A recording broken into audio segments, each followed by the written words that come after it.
As the coronavirus spread globally, a canceled work trip here and there turned into a worldwide shutdown for business travel by air. The global airline industry is now on the brink of collapse, and while pressing pause for a few days or a week is strange enough, a freeze on business class travel that lasts for weeks or months has the potential to reshape why people fly. Work from home. Work from home. Working from home, that is the new normal. And what will it mean for the wide? I fly for business. Business. As in making money. I need to be thinking about my meeting. After a decade of huge growth, airlines are preparing for a staggering drop in revenue worldwide. Concerns over the coronavirus have crippled demand for flights, which in turn has caused many airlines to ground their fleets and lay off staff. It's at least as bad as 9/11, if not worse. But even with a bailout, it could take months for travelers to fully return to the skies. In the meantime, a lot of business will go on without air travel.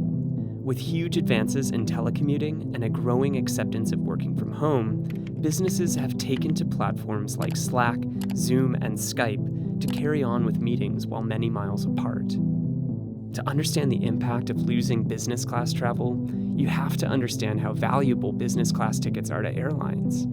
It might just be a few seats, but on many flights, premium seats actually account for most of the money the flight will make.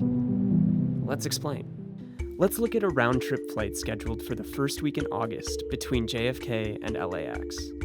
The round-trip fare for an economy passenger costs about $500. For a business class passenger, that seat is about $1,800. And finally, for a first-class passenger, the cost is $2,000. In total, if everyone pays full price for their ticket, the airline makes roughly $97,000. But notice the distribution. If you do the math, you see that although business and first-class travelers only make up 28% of the passengers on the flight, they account for 60% of the flight's revenue. This model doesn't describe every flight, but when it comes to airline economics, business and first-class passengers have an outsized impact on many airlines' revenue. They care a lot about business travelers. Again, the other part about the business travelers is not just the seat, but business travelers tend to become very connected with your brand, and they fly a lot. So it's not just the money they make from the one seat, but from all of the money that they make for you over time. That's Dr. Andy Boyd, who literally wrote the book on airline ticket pricing. He believes airlines could bounce back, but he also says the virus could accelerate some trends already in motion for business travel.